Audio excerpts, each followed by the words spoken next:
következőkben a vápavágásról szeretnék pár szót szólni. A vápákat mindig előjelöljük, mielőtt a cserepeket rávágjuk.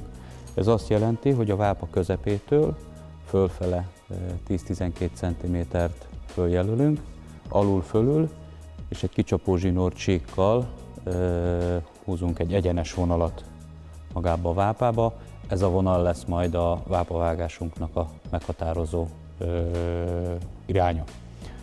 Nagyon fontos megjegyeznem azt, hogy ezeknél a típusú vápabevágásoknál mindig szükséges hagynunk 10-12 cm távolságot oldalanként, hogy a vápába bekerülő esetleges falevél, piszok, az könnyedén tudjon távozni a vápából. Nem szabad összevágni sem a hullámos, sem a sík cserepeket nullára a vápa közepében. A bejelölt cserepeket soha ne vágjuk a tetőn, mert a vágásból eredő por, forró por beleéghet a cserepünknek a felületébe, és egy olyan réteget képez rajta, amit soha nem fogunk tudni eltávolítani.